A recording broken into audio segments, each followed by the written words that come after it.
Hello and welcome to Real Time Recorded. Today, Zeus and I will be talking about weeks 51, 52. I don't know. It's the last episode of the year. Let's put it that way. How's that? How you doing, Zeus? Oh, good. Yeah, it's You've been traveling. You been back home? You been back home now? I am back in Massachusetts. I guess fresh off a trip to Canada. I had to quarantine for a while, so it's good to be back in the open.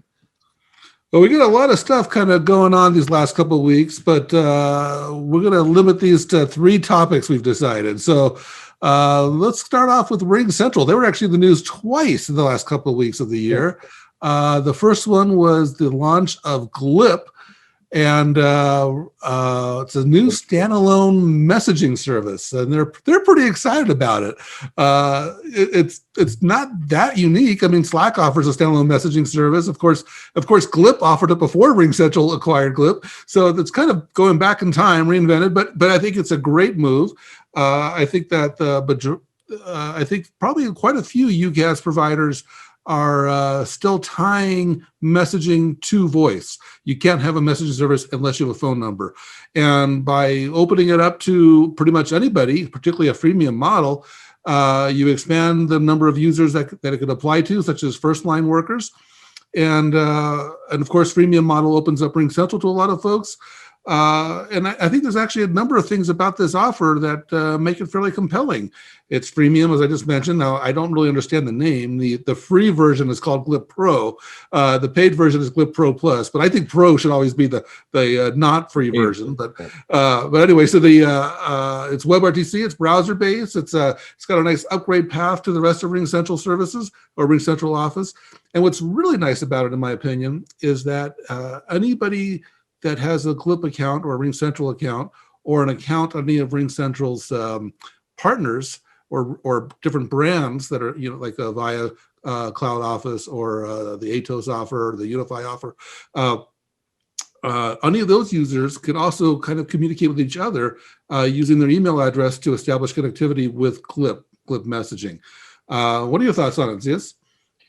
Yeah, you're right. There are other freemium offerings out there. And I think with this, though, it isn't just messaging, it's messaging with video, right? Yep. So, and if you think of Vlad's MVP, right, he took the P out, which is phone, and then made that for free. And I was, frankly, this is long overdue for Ring, right? They're one of the few that didn't have a freemium offering.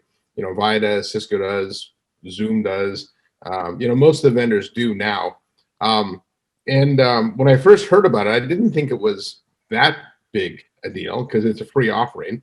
But Wall Street certainly reacted positively. I think the stock shot up like 7-8% on an already high valuation, right? So I had talked to a couple equity analysts about this, and I think what they're looking for is this creates another way for Ring to get into accounts. And so there's this is, as we've talked about before, there's a land grab going on here where people are trying to backdoor their Ring accounts. Zoom added phone, Ring added video. And so how do you get into these accounts? Well, you give them a free offering. And so even if they're in the middle of a contract with another provider, you can backdoor your way in. So I think it's a good way for Ring to be able to get into some of the accounts where maybe they wouldn't be. And so, like I said, Wall Street liked it. I think, it's a solid offering.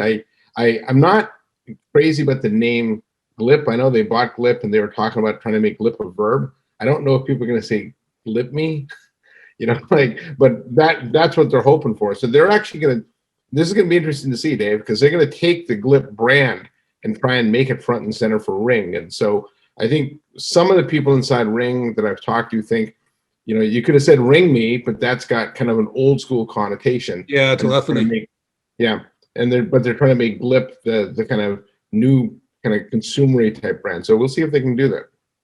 Yeah, it's a tough verb, but the alternatives are pretty tough. Message me doesn't work. Skype still works. Skype me, but Skype's now a consumer brand. So good luck with the GLIP as a verb.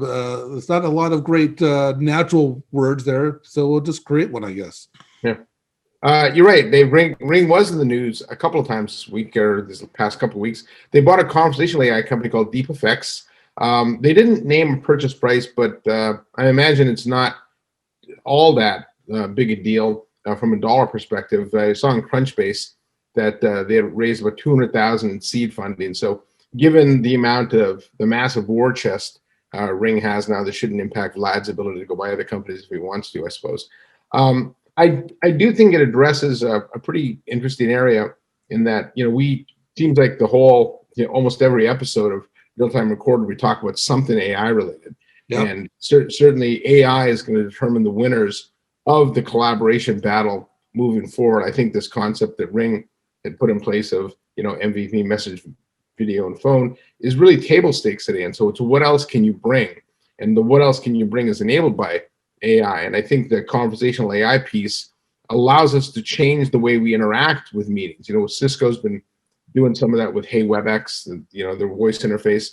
And as we move into a world where we start going back to the office and we're in the hybrid workplace, we worry about workplace safety, the ability to create, turn on meetings and do things through voice is going to become increasingly more important because you want to keep everything touch free. So I think it's, this is something they could have partnered with, like some of the vendors are, they could have built it themselves, but, they went out and bought it. And I think that's probably the right approach, and that it gives them, big technology right away that they can use as a differentiator. So what were your thoughts on that? But, I'm always surprised at these, because I was not familiar with deep effects before. And I don't know if you were or not, but well, I'd heard of them. There's so many though, Dave. It's always a surprise because the pattern is some UCaaS company acquires some AI company that I haven't heard of. And there's just so many of them, and they just keep on popping up. And RingCentral already had some AI. They've got the blurred backgrounds and stuff like that in the video. But so this is a new one. This one's kind of more focused around voice biometrics. Really important category. You've got NICE. You got NICE. You got Omilla. You got Nuance. And Amazon just launched a new native. What's it called? Voice ID. Just a new native capability for Connect just recently. And I really like voice biometrics. We covered this a little bit in the Innovation Showcase a few years ago. What I really like about it is that it can be passive. Not only passive to authenticate a user while you're just talking to them and figure out, and your screen says this is really that person, but also passive to register or enroll that person. Now, they're not all passive. I don't know for sure if deep effects is or not, but the key thing here with voice biometrics is that there's levels of authentication, right? So maybe if you're calling to get some basic information, I'm always surprised I've got a real basic question and they want me to spend 10 minutes verifying on some contact center. It's like, look, it's just a basic question. I'm not trying to withdraw any money. It's not too evasive. So this, so something like voice biometrics could be used for basic authentication. And then when you get to a certain type of request or a certain kind of transaction, maybe they have to do something additional. But I really like voice biometrics. I think it's one of the better use cases because it can be passive. So we'll see what they do with that.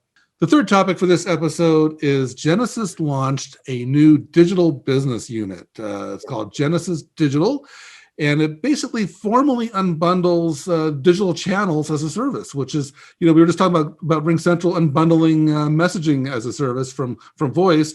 Genesys is unbundling digital channels from contact center. And I think that's a really smart move.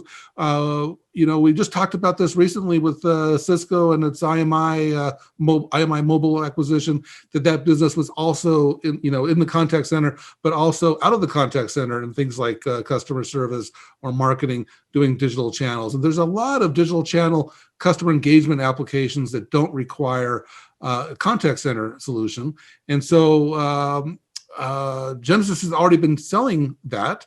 In fact, they even confirmed that they've even been winning a lot of accounts with digital first, what they call digital first customers that are, so it's becoming a bigger part of the story. And so they've officially kind of formalized it and made it its own business unit. It's being run by Barry O'Sullivan, who was running the multi-cloud business unit. Replacing Barry at the multi-cloud business unit is John Hernandez, running the multi-cloud business unit. And so now you've got three business units at Genesys. You've got the Genesys Pure Cloud, you've got the Genesys Multi-Cloud, and now you've got Genesys Digital.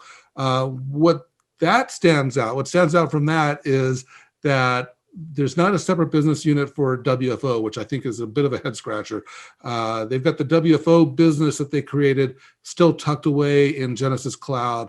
It didn't get a lot of attention at the recent analyst event. So I'm wondering how that business unit is coming, or the department. I wonder how that department's coming along, and if it's going to break out of Genesis Cloud and sell to more in multi-cloud users, or even potentially digital users. What are your thoughts, Zeus? Yeah, well, my guess is WFO will break out when it reaches a certain revenue size, right? My guess is that if it's smaller than most people think, then you wouldn't want to break it out because it would kind of bring light to that. But this was, I guess I didn't see sort of the restructuring as overly earth-shattering. I thought it made a lot of sense. In fact, you take all your, it gives John Hernandez a bigger area of responsibility, and I think that's good for him. It rolled up, their private cloud offerings. I do think they could roll all a cloud under him, though, to keep the public, the SaaS offering and then their multi-cloud offerings separately. Could lead to, a bit of inconsistency along the development side, but my guess is they're going to be working pretty close together. I really like the digital rolling up under Barry O'Sullivan. In some ways, he's almost running like a little incubator to go build some. The other part of that, though, is the AI stuff, right? So, Barry, for people that know Barry, he's very much an entrepreneur. He likes to innovate.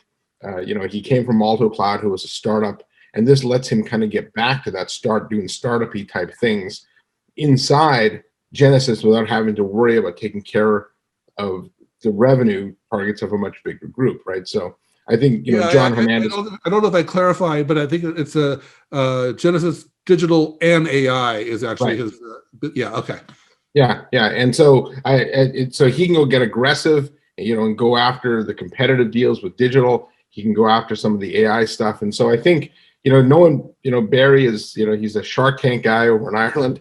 He's, he is an entrepreneur, and I think this fits him much better and allows John to work to their strengths. So I think in some ways what Tony's done, he's put a structure in to let his leadership team really execute against their strengths. And that's what good leaders do. And Tony's actually showing, I think he's done a lot of good things with this company so far.